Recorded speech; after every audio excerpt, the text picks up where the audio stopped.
Welcome to the Synergy Podcast, the space where we redefine how we move, heal, and experience our bodies. My name is Arianna Montanari, yoga synergy teacher, beekeeper, and founder of mini-serie natural body products. Sustainability in all forms is the thread I have been following and nourishing for over 20 years. Here, we break free from the unspoken rules that tell us how we should move and feel. Here, we long for deeper connection with nature, with ourselves, through intuitive movement, self-care, and self-awareness. We explore what it truly means to work with the body instead of pushing against it, to understand it rather than criticize it. So whether you're a yogi, a seeker, or simply curious about stepping into a more liberated way of living, you're in the right place. Let's dive in. Welcome back to the Synergy Podcast, to the second of the mini-series of episodes that Simon Borg-Olivier and I are creating. My name is Arianna Montanari and I'm your host. And Simon, it's a great pleasure to have you back. Welcome. Arianna, it's my deep pleasure to be here again with you. Thank you very much for doing these chats. We love it so much. Thank you. Thank you. I think it's a great way to give people an insight of the depth of the teachings that you share, of the knowledge that you have gathered over decades of doing what you're doing. So thank you. Such a pleasure. Such a pleasure. Simon, last week we closed the episode naming the 12 ways of moving blood through the body. Yeah. And I would love for us to go back there. So to pick up where we left off, exploring the functioning and functions of blood flow in our bodies and see how then it's connected to the breath. So we're going to start from blood flow and then kind of connect, because I think it's we come from this view of seeing one system per se. So we talk only about blood flow or blood, and then the breath is something else, and digestive system is something else. Reproductive system is separate, but we really need to kind of go back to putting all the pieces together, synergy, right? How all these systems actually work together. Yeah, actually, I think about this a lot, just before we get to the whole blood flow thing. A very popular thing in the world today is fascia. Everyone talks about fascia. Yeah. But of course, the system we're using has been working with fascia for the last 35 years because there is a mythology that muscles are separate, but actually all the muscles are joined in the body via the fascia. So it's only our Western reductionist mind that says muscle is separate to connective tissue, which is separate to joint and bone. Everything's totally interconnected. So the way we're working, especially by moving actively from one position to the next, you're always stimulating a reciprocal reflex with the muscle that takes you into a posture, which inhibits a stretch reflex. And then sometimes you intentionally want a stretch reflex to initiate a stretch reflex activation of the muscles next to it, because if you tighten any one muscle, then the fascia around it will connect to every other muscle in the body. So just by tightening one muscle, you get a chain of activations all down the body. And a lot of what we're doing depends on muscle activation rather than just muscle relaxation, and also muscle regulation. So by accessing the reflexes and through this control of muscles and fascia joined together, the whole bridging of all the nervous system with the musculoskeletal system and the cardiovascular system, you get this very, very special looped system, and everything works very, very well. But having this notion that everything is separate, you get confused and things don't make sense. So you said, let's go back to the idea of the different ways to move blood through the body. First of all, I reiterate what I said last time. I think that we often think of blood flow and breathing as two separate things, but in the world of Indian yoga, they talk about prana, and many people think prana is like chi, it's like energy, and it's to do with the breath. But in India, they say there are 5 types of prana, and one of them, the one in the chest, is called prana. But the one below the diaphragm, below the rib cage, is when you breathe into the abdomen and your abdomen expands, that's not air going into your lower abdomen, that's intra-abdominal pressure, which is called aparna. And so pressure is a type of prana, and the prana, which is the biggest in the body, the largest, is called vyana, and that's your blood pressure. So actually the presence of increased amounts of blood in your body means increased prana. And so there is a definite relationship that most people miss. And so what I always say, and you and I say together, is that we're trying to encourage the flow of prana, good energy and loving information, which is healthy blood flow with a low heart rate through the body. But how can blood flow so effortlessly without the heart racing? And that's where I come into saying that there are 11 other ways other than the heart to move blood through the body. And if you like, I'll go through them quickly. Sure. Yeah. Thank you. It could be a whole 2-hour lecture with practical interactions, but I know. very quickly, if people want to do a little bit with me now, if you take your arms up in the air and just relax your hands, so my hands are actually relaxed. When you do that, you'll feel that blood will instantly drain from your hands. Your hands will feel lighter within a few moments if you're relaxed. Yeah. Now, take the hands and rest them by the side of the body. So then the hands are just hanging limply by the side. And then you feel within a few moments the hands get heavy. So blood will flow very effectively with gravity. So one exercise you can do if you want a really relaxed exercise, which allows increase in blood with minimal effort, is simply take one arm up softly, relax it, wait 3 seconds, and then bring that arm down, bring the opposite arm up. And be as soft as you can. Allow 3 seconds or 4 for the blood to drain from the top hand, and then bring it down. And as the hand goes down, within 3 or 4 seconds, the lower hand fills with blood, upper hand drains of blood. And of course, the blood doesn't go, so change hands, the blood won't go just from right hand to left hand. It has to circulate through the whole body. So this simple practice of taking 3 seconds to oscillate one way up, one way down, actually starts to pump blood through the body with minimal effort. So release for a moment. That's actually a very powerful exercise. And so when you're practicing your yoga or qigong or movement, you can be super soft, and just from gravity alone, blood will flow very effectively. Another movement of blood through the body mechanism is called a musculoskeletal pump.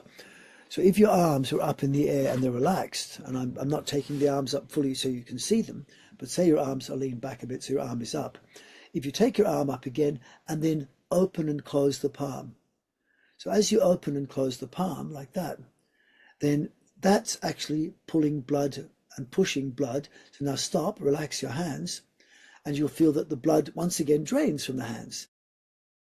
So that it's draining with gravity, but if you open and close the hands and create a musculoskeletal pump and then stop, it takes a few seconds for the blood to drain, meaning that pumping was actually pulling and pushing blood away. So the musculoskeletal pump is another very important movement system for moving blood through the body. And they often use it in airplanes, where the risk is if you're sitting too long in airplanes, you might get deep vein thromboses. So they get you, and they suggest with a camera and the television on the plane, get up out of your seats and stand and do heel raises, up and down with your heels. And that turns the calf muscles on and off and has the same effect of pumping blood away from the legs. Then another mechanism of moving blood effortlessly through the body without the heart is using what we call the respiratory pump. So with the respiratory pump, if you take one example, take the first 3 fingers of one hand to the radial or thumb side of the other hand, and you feel the heart. And once you've found your pulse, relax your pelvic floor, sit with your abdomen relaxed, pelvic floor relaxed, or if you're standing, bend the knees just slightly and drop the hips.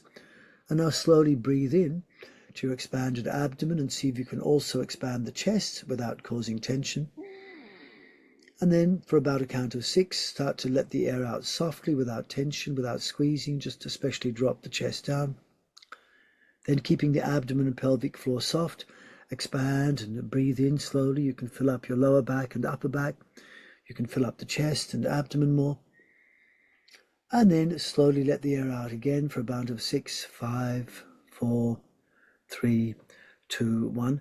And you can spend up to a minute doing this, but what some people would have noticed already is in a healthy body, the heart rate goes up when you breathe in, heart rate goes down when you breathe out. This will not happen for people who have lost natural diaphragmatic breathing, people who have no control of their chest muscles. But if you do a natural, complete breath, inhaling from the base upwards, then the expansion that comes by your breathing muscles, the diaphragm moving down and the chest moving up. So imagine one hand is my diaphragm, one hand is my chest. When I pull them apart, there's a suction. And that suction, when you pull your hands apart, represents the suction that happens when you inhale. It's the suction that pulls air into your nose, but at the same time, that suction is pulling more blood into the heart. And so then more blood going into the heart makes the heart pump faster. And then when you exhale, less suction is going into your chest, so the less blood comes into the heart, goes slower. So using your muscles of breathing, and this is just one way you can use the muscles of breathing, that will also pump blood through the body. And up until the turn of the 19th century, many doctors thought that the heart wasn't actually the pump, it was rather a valve, and the lungs are the pump of blood through the body. So there's still that notion coming back now. You can see it has an effect. When you understand how to use the transverse abdominis, these muscles of the lower abdomen moving like a wave, then you can also regulate blood flow and massage internal organs using these muscles.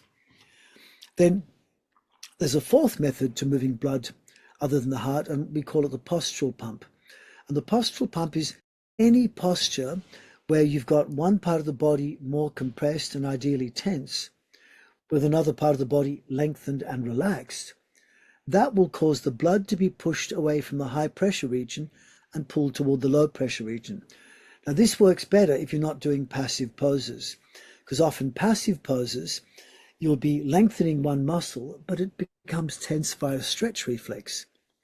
So tension pushes away blood, relaxation pulls blood, lengthening pulls blood towards you, pulls blood toward that region, but compressing or shortening pushes blood away. The ideal is to have one section which is lengthened and relaxed, and one section compressed and tense. And the compressed tense section pushes blood away, lengthened relaxed section pulls blood towards. Most active movements will do that. So for example, if you even take one arm to the opposite shoulder, then without touching your shoulder, you'll feel the inner armpit is firm and the outer armpit is relaxed. And this will start to move blood through the body. After a few moments, you feel warmer.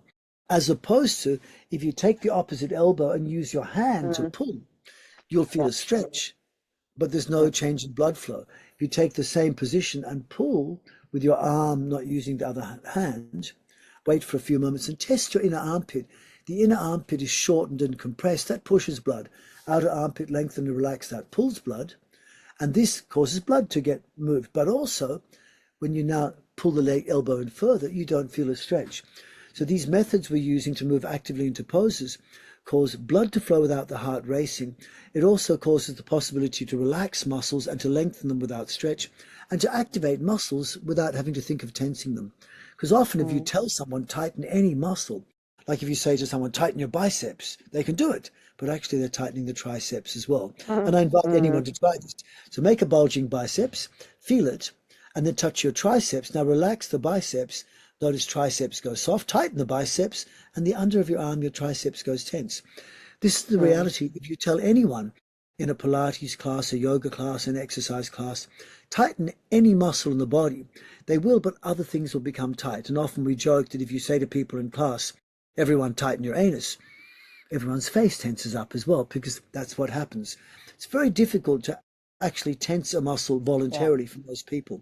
So most people make very loose approximations and tense everything, and that just blocks blood. And I think also, for instance, well, two things. For instance, while we try to move toes, I often do that in classes, then the hands are also moving just because it's all connected, but also, for instance, pointing feet.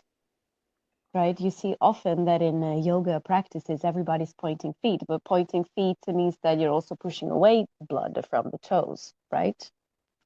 So it would be better to... If they're pointing with their toes and plantar flexing as well, it can be also pushing blood away. It's for a little bit. It all affects blood flow.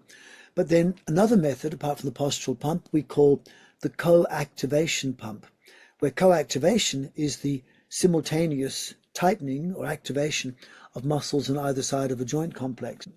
In the world of Indian yoga, this is synonymous with the sound bandha.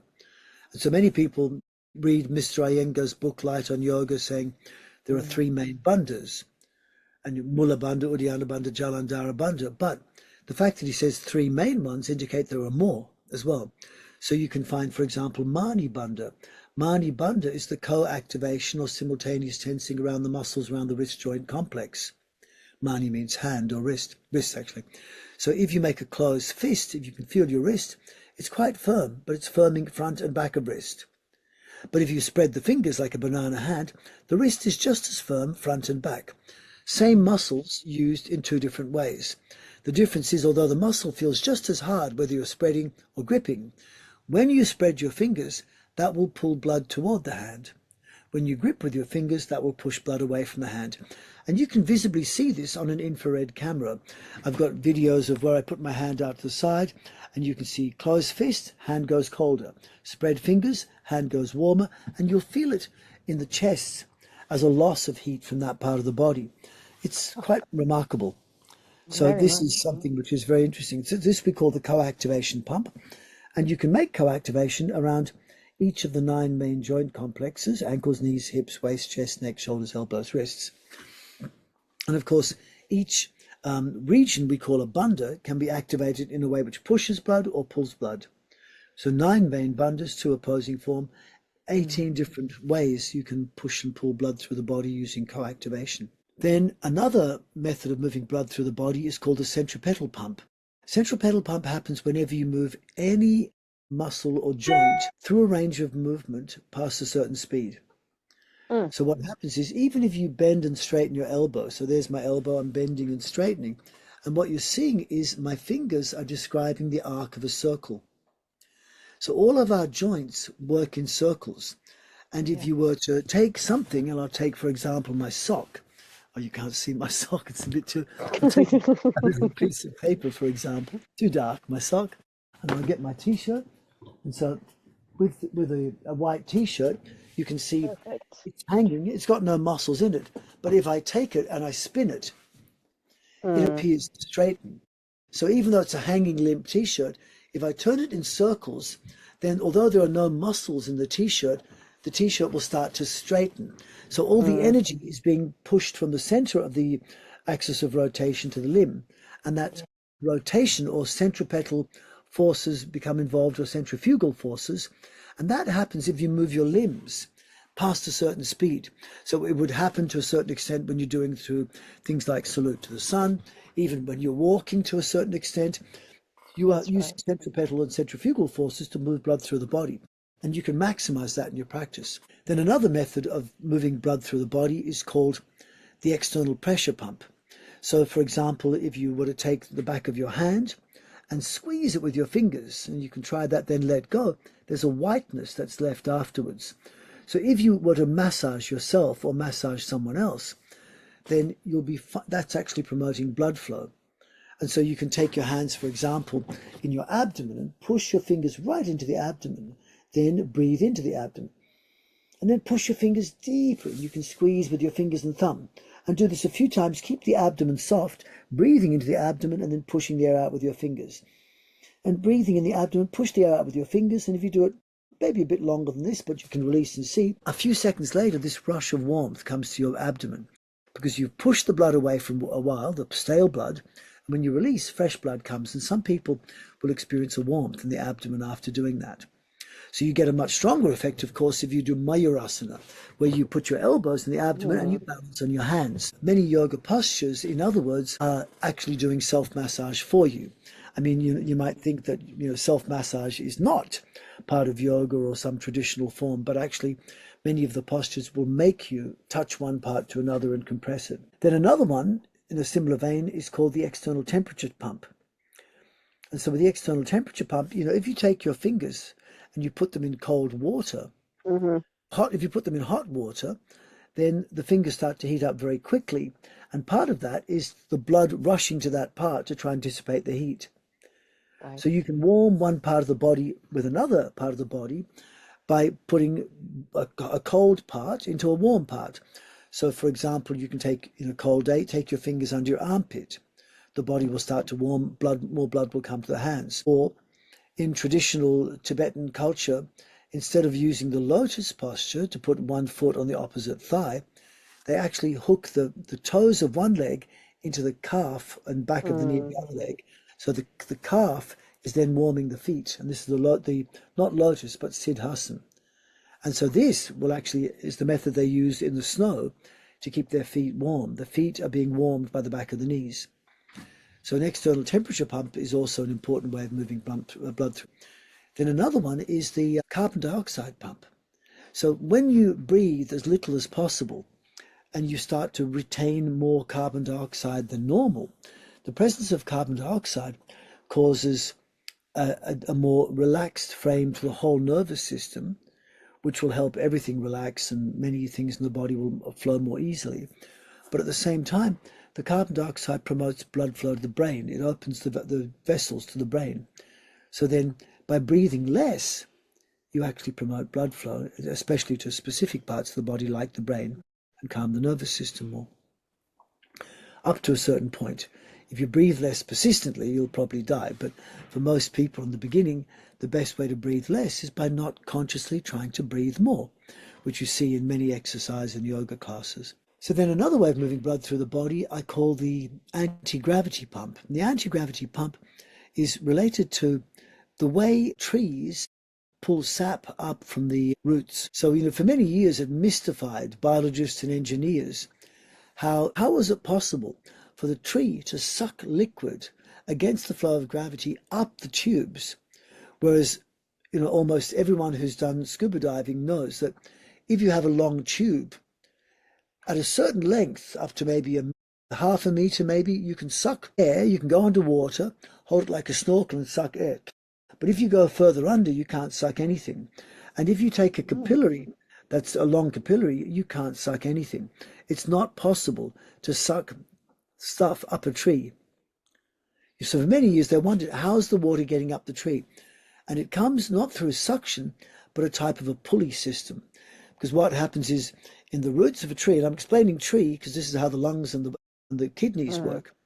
The analogies in a tree, the roots will absorb water from the ground, and that water is low concentration.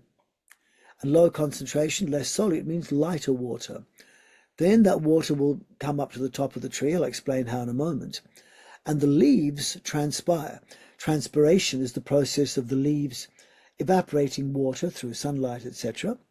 And so then whatever water is left in the leaves goes back down to the roots. I think they have them called xylem cells and phloem cells or something like this. The two roots, some come from the roots up, some come from the leaves down. And what happens is the water that leaves the leaves is heavy water. Why? Because a lot of it has gone away, it's evaporated. So any salt concentration becomes higher concentration. And then when the water gets back to the roots, it absorbs more water, becomes light water, less concentration. Now water, you've probably tried the experiment where you touch one drop of water to another, and one drop can pull another drop. So water is sticky. So when the heavy water is falling down, it's like a pulley system and it pulls the light water up. But this will only happen in a tree if the tree has still got the top of the leaves above the roots.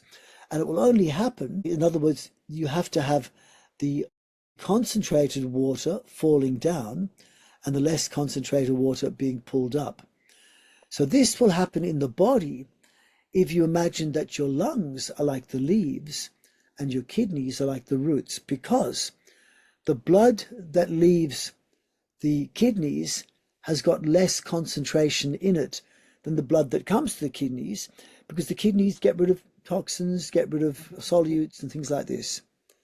So the blood leaving the kidneys is light blood, but then the blood that leaves the heart is heavy blood. Sorry, the blood that leaves the lungs is heavy blood, because when we breathe, you can feel water vapor coming out. So every time you speak, you're losing liquid from your lungs, meaning that there's less liquid in the blood that comes out of the lungs, meaning it's higher concentration. So again, provided your lungs are higher than your kidneys, you will always be making blood flow by the very fact that you're just upright. And this is one of the reasons why meditation is best not done lying on your back. And another reason why headstand done for a long period of time is probably not good for you either. Neither is shoulder stand. And when I say long period of time, I actually do these poses nowadays for maybe a minute each, each day. But I used to practice them for 90 to 120 minutes. And I think that's a mistake. I think we were led to believe that it's good to reverse the flow of blood, to bring the blood into the head. But most people only do this whole process by tensing the lower abdomen, inhibiting the diaphragm. But there is a sense of relief when the blood flows down to the head. But actually, it's much better when you're sitting upright. And to anyone who questions this, because they think that headstand is so important and inversions are so important, I invite you to consider that if you go camping, generally a camping experience is never flat unless it's a caravan. So you either have a choice. You can either lie sideways, not a good option, or you can lie with your feet up higher, your head down lower. It doesn't feel nice. Or what do most people do? Head higher, feet lower. And when you do that, you get a better sleep. But part of the reason is because you need to, like, if your heart and your lungs are slightly higher than the kidneys, it also improves kidney function and makes you sleep better. So if we had to measure kidney function, if the kidney function of lying flat on your back was a number we'll ascribe 5, then when you're standing up, provided you relax, the number increases to 8. It's better kidney function. But when you lie with your legs slightly higher than your collarbone, your abdomen slightly higher than your lungs, so kidneys higher than lungs, then the rate of the kidney usage might drop from 5 to 3. And so you don't sleep as well, it doesn't feel as good. So it's important in our practice to acknowledge that long headstands may not be serving the purpose people think, and actually by sitting upright, by doing meditative practices where the lungs are above the kidneys, may be a lot more beneficial. So there's one more as well, and it's called the consciousness pump. So what they've shown repeatedly is that if you think of any part of the body, the blood goes there more easily. And that means not just blood, but blood pressure.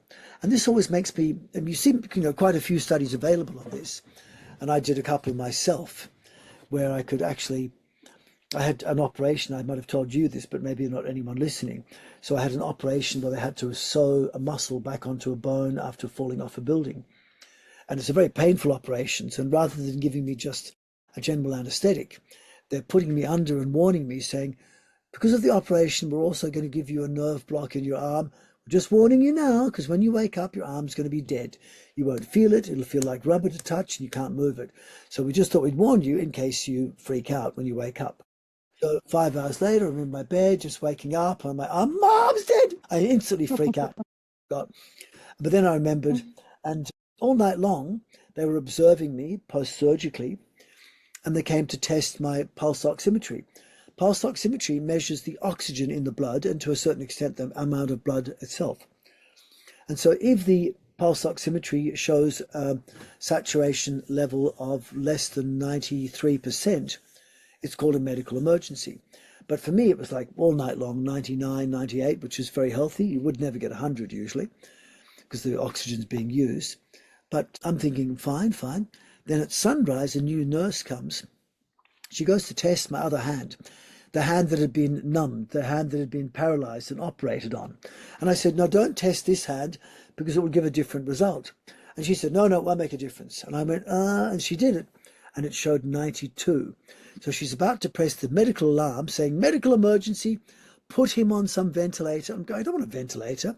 Just test this arm. And then I noticed that her name was Priya, and she had an Indian accent, and I thought maybe she knows yoga. So I said, do you know yoga? Yes, she says, I'm from Delhi, I'm from India. I did yoga as a child. And I said, look, I love doing yoga. I want to do an experiment. Prana goes where chitta goes. So prana, energy, goes where the consciousness goes, chitta. So let's try the experiment. I'm going to sit here and think about my right hand. And I'm going to put all my concentration on my right hand. No, I'm going to think about my left hand rather, the one that was... So it was 92, and I said, I can't move it. I can't tense it. It's just sitting there on my bed head, dead. So I'm not tensing it. I'm not going to stretch it. I can't move it. I'll just think of it. And you come back in 5 minutes, I said. I'm going, blood to go to arm, blood to go to arm, blood to go to arm. And I'm saying this in my head, but looking at my arm. And then, and the other hand is dead by the side. Then she came back, tested my arm, and it was like from 92 went to 96 in 4 minutes. So just by thinking about any part of the body, blood goes there better. And this is why people ask why what we teach, Arianna, sometimes I'm getting people to move the fingers, move the toes. But this moving the fingers and toes stimulates both the musculoskeletal reflex, and it also has musculoskeletal blood flow, musculoskeletal pump, plus also the consciousness pump. Because as you move your fingers, you're thinking fingers, you're sensing them. So as you're feeling the sensation of moving the fingers, you're actually getting blood flow. And for many years, I would walk around the cold cities I used to visit and always move my hands like this. And if that was the only exercise I was doing all day, it was very beneficial because you really feel the blood flow difference. So this is consciousness working inside your body. So they're the 12 different ways that you can use. There is another sort of method as well, and that is we felt already that if the arm is fully up in the air, blood will drain down. But if you lift in a specific way, blood is more effective. So for example, if you take one hand and just send it straight up the ceiling, blood will only flow so much. But if instead of lifting the whole arm, you lift your shoulder first, now the blood will go from the shoulder down to your neck because the shoulder is higher than the neck and down to your arm. Then if you lift up the elbow, now the blood is going from the elbow to the upper arm and from the elbow to the wrist and hand. Now if you lift up everything but the wrist, now the blood is flowing from the elbow, from the wrist down to the shoulder and from the wrist to the fingers. And if the last thing you do is lengthen the fingers and relax them, now the blood goes straight down to your arm again with gravity. But then if that point comes and you spread the fingers, so from go relax, spread the fingers, now you can pull the blood back up. And then to come down, you could follow the same thing. Come down one vertebrae at a time in your spine or in your hand, fingers, wrist, elbow, arm, shoulder. And to come back up in the other arm, you can try it briefly, just take up your second arm, just go straight up and notice the effect on blood flow, not much. But now relax, lift up your lower back, your upper back, then lift the shoulder. Relax, lift your elbow next, relax, lift your wrist next, relax, lift your fingers last, relax. And then now spread the fingers, pull the blood up, and then come down joint by joint. Shoulders, elbows, wrists, fingers, like that. And so you feel a difference in energy flow when you go joint by joint. And that, to a certain extent, is related to the gravitational pump and how we open and close joints. And there's a certain amount of bandha involved in that as well. So this is blood flow, and it's really, really important. And so if we can get consciousness into our body, blood flows more, and then you'll get increased prana at that point. And that increased prana really reflects increased blood pressure. And when you put increased blood pressure into any part of the body, that will physically push into your blood vessel walls, increasing the tissue density in your blood vessel walls, increasing blood pressure, but reducing heart rate. And then you've got three really cool things for your cardiovascular system. You'll have enhanced blood flow, you'll have a low heart rate, but you've got increased blood pressure. And people think increased blood pressure is dangerous, but not if you've got good blood vessels. So increased blood pressure is like having a garden hose which comes out of a powerful tap, and strong pressure in a hose means you can clean things. But if you have no pressure in your hose, the water comes out, it's just drip, drip, drip, or you won't clean anything. So if you want to have an effect, you need to increase pressure. And pressure is force per unit area. And so you'll get increased blood pressure just by thinking about part of the body. And that's the really important thing. This idea that consciousness, chitta, and prana, energy, go to the same place inside your body. Of course, you can get away with it for a while, but I found as an adult, and especially in my 60s, I need to use all these techniques. And then I can match, like we had a retreat today. It was lots of fun. But there's one chap who's a very strong personal trainer, and he understands some yoga, but he's just too exhausted. And I'm saying he's the fittest person in the room. Why is he not able to do as much as I could do at least? Mm. But he's having trouble because he said it's too much for too long. And I'm saying what you need to do is back off. But many people are still at that stage where to back off means they lose all sensation. And so by losing all sensation, you lose all interest as well. So it's very difficult to find a way of practicing in a way where you're engaged, but not stressed. It takes practice to find that, because I think it was exactly the same for me when I started with the synergy. So doing less meant feeling less. So feeling less of muscles burning and that intense stretch. Yes. And then my body learned to recognize the other types of sensations in the body. But of course, it's a practice that takes years to build an awareness. I'm just getting it now. I've been at this for, especially the energy work, more working with blood flow. I've been doing for 25 years. And I feel like every day I'm discovering something new about it and getting better control, which is fantastic to be able to control the flow of blood in your body. And I certainly met certain yogis in India and people in China who could do that with their clients, control the flow of blood through their bodies.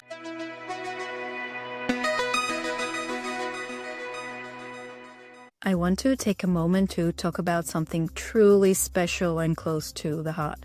Mini-serie, my own line of natural handmade body products. And as you know, I am passionate about moving with ease and feeling good in our bodies.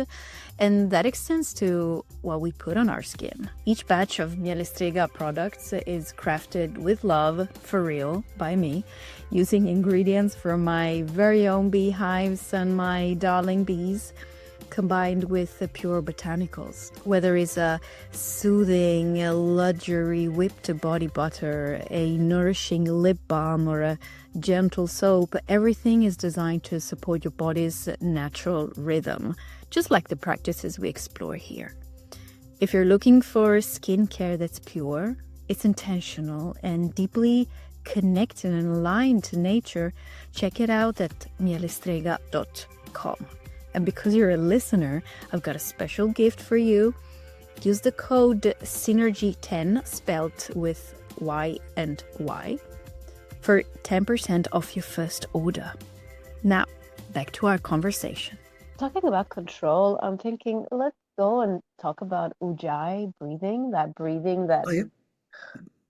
happens kind of in the throat. You want to constrict the throat so that, well, as a result, there is that sound that makes, but it's almost like that idea of controlling through constricting. So I would like you to speak into what is Ujjayi, what are the effects on the body, and if there is, on the other hand, a way to control but as expanding, not just controlling by restricting, controlling by expanding. By what? Expanding? So I want to control the breath just by Yes. making smaller. Can I relax and still be aware? Yes. Okay, so part of the purpose of Ujjayi pranayama is to regulate the control of breath coming out of your lungs. So if you were to expand the chest and then just let the air out, air comes out quickly. If you open your mouth, if you inhale and keep the mouth closed and exhale, air comes out slower because the nose is not as big as the mouth. But if you did it with, say, one nose and then relax, let the air out, it's going to take twice as long. But if you want to make it even more, taking longer for the out breath to happen, then you constrict the base of the throat, and you can do it by bringing your head down, neck back, and then just constricting the throat. And then when you breathe in, it sounds like a Darth Vader on acid. It sounds, if you do a lot. But it's not a good thing to do to make it gross. So if you make it sound so loud other people can hear it, the air is coming out too quickly. And then you have the risks of hyperventilation.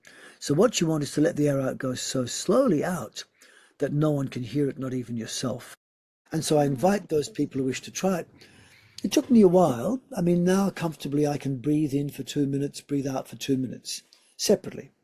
So experiment. Take a breath in, keep your mouth closed, and then slowly let the air out. And you make the very, very subtlest sound. No one else should hear it. You're gently constricting the base of the throat. And as you make it softer and quieter, the amount of air coming out is less. So if you want to extend your breath, this is how you extend it. But let me invite you to, everyone listening, take a breath in and then make a loud humming sound. As loud as you can, keep humming, how loud as you can, keep humming, loud as you can, keep humming, and then release.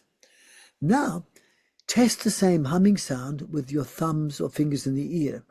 You might not be able to do it with your headphones. So fingers close the ear, then breathe in and hum, and then release. And recognize it's much louder. Why? Because you've turned your ears on the inside. Now you're listening from the inside. So you can do this, make your inside hearing switch on and your outside hearing switch off. And so what I do is I constrict the throat gently, listen from the inside, and then let the air out. And I can still hear that, but not necessarily other people would. Eventually, you make it so, yes, you make it so the humming is quiet and less in the upper face, if you like, and more very gently in the throat and tongue. But invariably, you're going to get told that you need to breathe more obviously. And so what many people will do is actually add to that, and they start regulating the chest and expansion. So if I want to breathe in and let the air out, and I open my mouth, 1 second, the air goes out. Let the air out through my nose, 3 or 4 seconds. Let the air out through one nose, 6 or 7 seconds. That's my open nose. I've been kicked in the face so many times, my nose is broken. So breathe in, block through your second side. That was 12 seconds. And I let the air out passively. There's still air in the end of my lungs. You could add to that and use the soft transverse abdominis muscles and push more air out using the transverse abdominis, like you see sideways. I go and draw my lower abdomen in, but this lower abdomen drawing in is not hard. And so it's a soft exhalation, but by doing this then, you can actually control how much the air comes in or out. The more you keep the expansion, the slower the air comes out, the less you have to tighten the throat. The more vigorously you tighten the compression, then the more you have to tighten the throat to prevent the air coming too quickly. But the ideal balance is you actually let the air out so slowly. So I inhale, expand everything, and then exhale so slowly. But I'm doing it not by constricting the throat, but by controlling the descent of the chest and letting the balloon deflate very, very gently. So it's interesting how it works. But really the most important thing to say is breathing should not be loud. Otherwise, it's not wrong, but you need to compensate for it afterwards by breathing a lot less. And so if I do loud, deep breathing like that, raspy breathing like that, at the end of it, then I'm going to consciously hold my breath for a while or let myself go automatically into a place of breath suspension where I'm hardly breathing at all. So it's normal to have that happen afterwards. Which means that all the techniques that now I think are quite popular with breath work, where we go and breathe more, which means that it's more often, so a quicker pace of breathing, but also more up in the chest should be balanced with breath retention. Is that correct? Yeah. So the reality, if you measure what we call minute ventilation is the amount of air coming into your body every minute. And that means you have to measure the number of breaths per minute and the average volume per breath. So your minute ventilation is a multiplication of number of breaths per minute times volume of breath. And on average, it's about 5 liters every minute. But by coincidence, 5 liters of air is also the amount of air that you push into your lungs, which means that if every minute you naturally breathe 5 liters, then if you're going to do better than natural breathing, which could be supernatural breathing, which is, an element of pranayama, then don't breathe more, breathe less. So what happens when many people are doing this, what I call the Darth Vader breath, the version of Ujjayi they call Darth Vader, breathe in, and then make the sound. Breathe in, still making the sound. Invariably, you've breathed much more air than you normally need to eat, to have. So that increase in air going in and out of you, even though they're slow breaths, they're full breaths. And if you've taken a full lung, even if it took 10 seconds to breathe in fully and 10 seconds to breathe out fully to fill the lungs, then by the end of 1 minute, you've done 3 full sets of lungs, meaning instead of doing the average 5 liters of air per minute that normal adults need to live on, they're taking actually 15. They're being greedy and drinking as much air or eating as much air or breathing as much air as 3 people. And sometimes it's more. And so this air which we absorb is actually a type of poison mostly. And so oxygen can be quite poisoning in the body. But carbon dioxide has little bad effects. It's got quite a few good effects. And so I call carbon dioxide it's like this, it's the prana muscle. It's the prana element rather. So oxygen is important, but we can't measure it. We don't do much with it inside our body initially. But carbon dioxide mediates its function. So when you breathe less, which can be as simple as just not trying to breathe more, or as simple as doing a controlled pause like we did at the start of the session, normal breath in, passive breath out, stop breathing, that can be really useful to increase carbon dioxide, and that will also dilate blood vessels. And so you get this movement and encouragement of what I call good energy and loving information, healthy blood flow with a lower heart rate. And all you're doing is breathing less by breathing normally. And what you'll also notice if you do the complete, very slow breath in, slow breath out, that will pump the diaphragm. And also if you're doing raise the heels up and down, bend the knees a bit, flex at your hips, extend the hips, that will affect the diaphragm as well. The 2 most important things with breathing are to restore natural breath, especially at rest and in movement, until you get to a point when you have to brace yourself because you're doing something dangerous. And then the rest of the time then you're breathing minimally, minimally, invisibly, inaudibly, and that will give you a really good result in pranayama. But by breathing more than normal, you actually get the wrong result, the bad result. So breathing less, that means the breaths that are less deep. It could be, exactly. when we say, it's good to clarify deep breathing, many people, if you say take a deep breath in, their chest will expand, whereas deep actually is deep in your body. So a deep breath, you should feel your pelvic floor, your lower abdomen, your lower back expand. That's a deep breath, but it's not what most people think. Deep breath, chest expand, that's a shallow breath up here. So what we want is breathing which is less amount than normal, less air per minute, and that could mean less breaths per minute or smaller breaths per minute. But the best is hardly any breath, hardly any size in each breath. And when that happens, then you build up carbon dioxide, which will promote blood flow to the brain, hyposensitivity of the nerves, so the nerves relax a bit more, and it also encourages the flow of oxygen into your cells. To be able to, carbon dioxide is the signal that tells oxyhemoglobin, the red pigment in the blood that carries the oxygen. Carbon dioxide tells the oxyhemoglobin effectively, now get rid of this oxygen, put it in the cell. That's when the cell secretes its carbon dioxide then. And what you want is to build up these levels of carbon dioxide, ideally in a healthy person. So that's very, very good if you can do that. But the Ujjayi pranayama, unfortunately, makes you breathe more than 1 full breath a minute. So my point I was going to make was, if it's that loud, you're probably doing a full breath in, full breath out in 6 seconds. Meaning you're doing 10 full breaths a minute at that pace, which many people do and practice. And it leads to this very dysfunctional state because you're actually breathing 3 times as much as the normal amount of 5 liters per minute. You'll be breathing 15 liters per minute, or per session rather, 15 liters, which is, 3 times as much air as you need. So what we want is to not breathe more, but breathe less. And if you can do that while still controlling the muscles of breathing, you get a good result. So that's why I say most of the time the breath work I'm doing is not even breathing, it's just expanding and contracting.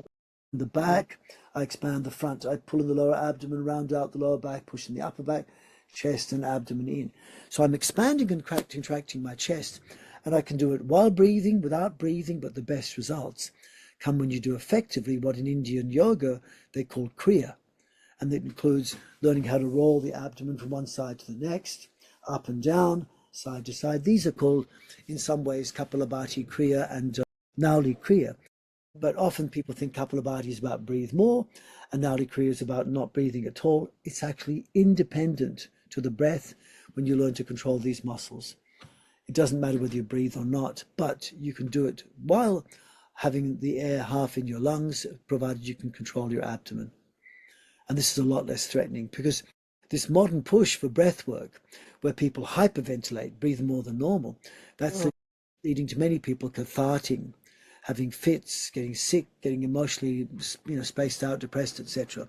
I don't think it's something you want to mess with, unless you're a therapist who knows exactly what they're doing. They've experimented on their own body, and then they get a grant to do it one-on-one. But to deal with a big group and trying to write something with a big group is very, very hard, especially when everyone is not believing what you're saying. I can share an episode that I might have shared before, but many years ago, I went to a retreat, a midsummer retreat here in Sweden. And there was this group experience where we all lay down on the floor and then we started Yes, yes, yes. so breathing in and out very fast for I don't know how many minutes. Five And minutes probably, yeah. after a while, I started feeling, fingers and toes tingling, the Tetanus, jaw yeah, starting yeah, tensing, yeah, the yeah. teeth, I started being cold and shivering and really, I think, maybe hallucinating. And uh, after that, I thought I had lived like you said, like cathartic experience. Wow, I met my spirit animal. This was Yes, amazing. But then when yes, I came to Bali and studied with you, and then we were talking about these things, I realized this is what happened. It was not like a outer body experience. I simply triggered some stress responses in my body. And what would happen yes, is that as a group, we were not really told what was going to happen, like on a physiological level, like preparing. And I do not recall them balancing out with some breath retention after the. So it was just a very, very interesting case of communication, like on what was going on, really. I think that this sort of practice is not wrong, but I don't think it gives the benefits to the physiology of the body. It Mm, might give some limited mental benefits, but correct. I think what you're doing is you're inviting the possibility of cancer, because you're Oh, actually causing the like cancer thrives in the absence of oxygen and the presence of low levels of CO2. For normal healthy cells, they thrive in the absence of oxygen and they thrive in the presence of CO2. Normal cells do much better. But the more you breathe, the less oxygen goes to your cells, the less CO2 builds up. mm, So a healthy natural breathing pattern is much better to prevent cancer than an intense overbreathing pattern. mm. That's a very interesting notion. Could you, because we're going to wrap up soon, is there like a test that our listeners can do to self-evaluate how their breath is and where it's happening in the body? Yeah, yeah, there's a few you can do.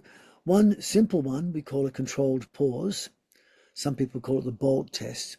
And so what we can do is I'm going to ask you to take a normal breath in, normal breath out, and stop breathing and relax as much as you can. And when you need to breathe, then you count how long it takes. So, but you don't force the breath in or out, no preparation breaths, just restore natural breathing. How? Be in a comfortable position, relax fingers, shoulders, neck, relax your pelvic floor, relax your abdomen, relax your face. And allow a little bit of an expansion, allowing a bit of air in, a little bit of contraction, allow air out, and make just a normal little breath in and a passive breath out. Another normal breath in, pause, passive breath out, and now hold the breath. So hold the breath as long as you can or until I say. And as you're holding the breath, how long can you hold the breath for? Some people can only hold the breath 10 seconds. That's a sign of sickness. Normal people can usually hold for 20 or 30 seconds minimum, but you'll find you have superior health if you can hold for more than 1 minute. So now you've been going about 30 seconds. So what you can learn in these moments is, can you relax a bit? Like you've seen us relax, sometimes move your fingers, move your shoulders, move your neck, move the pelvic floor.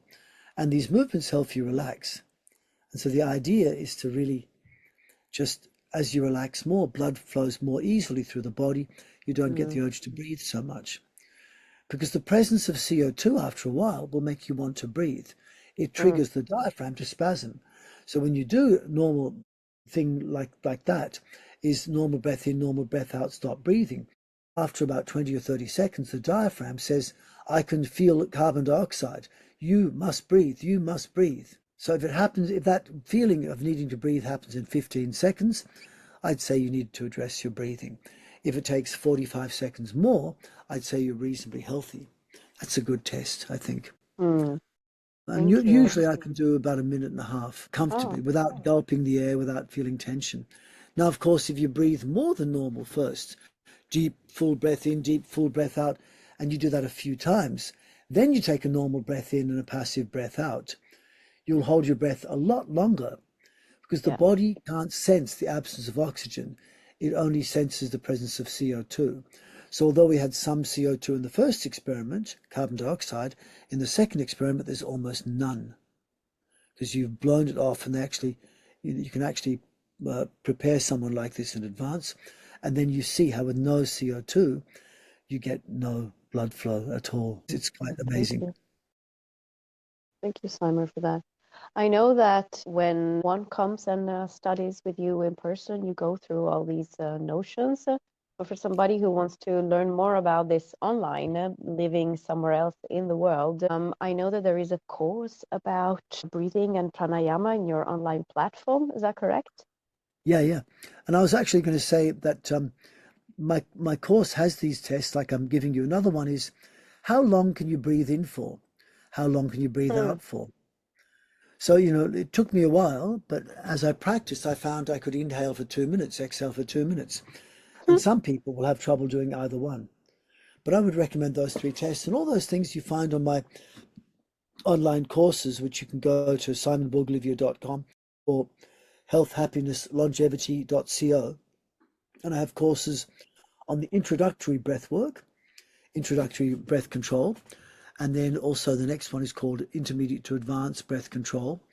And I have a whole bunch of moving exercises which regulate breath flow through the body. And the most important way to regulate breathing through the body is to not think of breath, but rather learn how to expand and contract. And I have this thing we call the ether cycle, where we do it in 4 parts. So first, round out and expand lower back, upper back, keep it expanded, then lift the chest and the abdomen. And then, so you go expand the back, then expand the front, and then draw the lower abdomen in, round out lower back, pushing upper back, chest and abdomen in. So you're sequentially, in a wave-like fashion, expanding and contracting your trunk. And so I'm doing you that. You make the breath happen. Yes. Yeah, right. Rather than think breathe in, breathe out, think expand, allow air in, contract, allow air out, which means you're not forcing more than you need, and you're feeling your muscles are breathing, effectively your trunk and your whole body is breathing for you, and it tends to be invisible, inaudible, minimal breathing, and it's very, very powerful practice.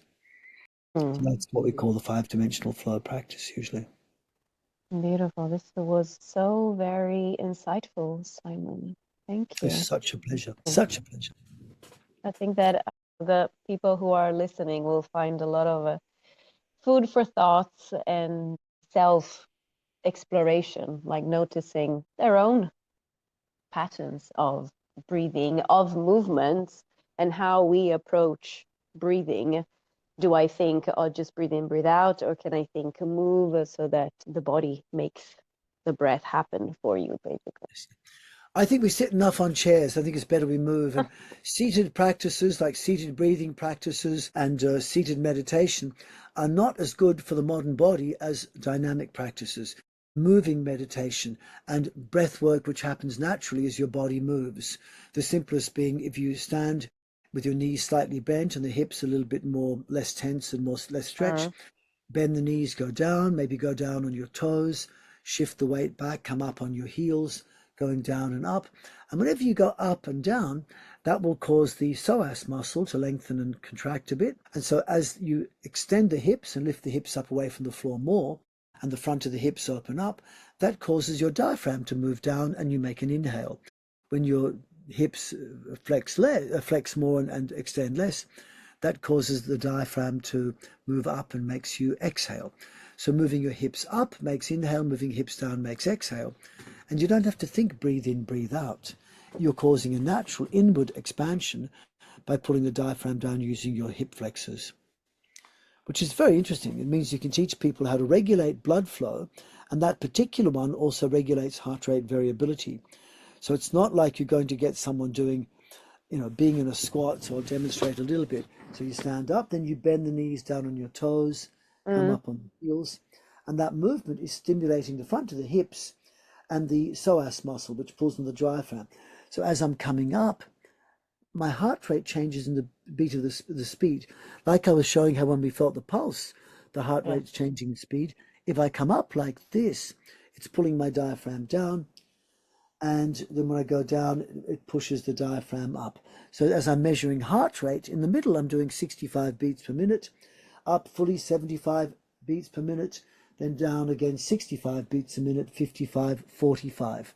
This simple exercise of going up and down smoothly and relaxed actually makes most people's heart rate vary from 45 beats per minute to 75 beats per minute in a way which doesn't cause stress, but it does seem to improve immune function, digestive function, reproductive function in a very powerful way. So rather than teaching breathing seated, I think it's much better for us to learn how to get the body to move in a meditative way and make the breath happen as a result of the controlled movements we make of our body. Which is, again, a reconducting to that idea that it's all connected. These are overlapping systems, so working together and really not being so divided as we thought. Exactly. Yeah, that's exactly right. And it's, you get a better result if you make your body breathe as a result of your movements.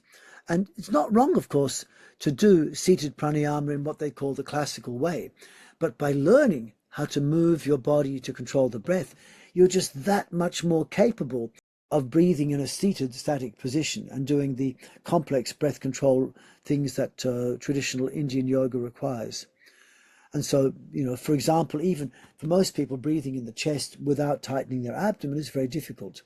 But the more you practice these 5-dimensional flow movements that we're teaching, the more you're learning how to control your trunk and your muscles of breathing in general. And then you can control your blood wherever it wants to go in the body. Powerful. And then we go to the supernatural, being a supernatural beings. I always say, recognize we're normal people living in an unnatural world, and recognize that the 3rd chapter of the Sutras of Patanjali talks about doing supernatural powers, but we can't aspire to get supernatural until we make the first step, go from a normal life to a natural life, and I'm happy to stay there. But if you want to take the next step, go then to supernatural. But you can't reach supernatural until you first restore natural breathing. Thank you, Simon, for this hour together. It was, I'm sure that the listener will really enjoy this conversation. Thank you for your time. I will see you next week. I look forward to seeing you next week. That'd be fun. Let's make the same time we can check. Thank you very much for your kindness, your love, your receptivity, and your wonderful questioning, because you help me understand things better. It's the middle of the night for me now. I've been up for 20 hours. I've got to go to sleep in the morning. Then we say good night. Good night. Thank you very, very much. That's a wrap for today's episode of the Synergy Podcast. I hope this conversation sparked something within you, a new way of thinking, feeling, or moving. If you love this episode, let me know. Share it, leave a review, or connect with me on Instagram at mini-serie. And if you're ready to go deeper, check out my yoga offerings, come to a yoga class at the studio, and check out my handmade natural body products at mini-serie.com. Remember, your body is yours, your pleasure is yours, and living pain-free is possible. Until next time, move with ease and live with joy.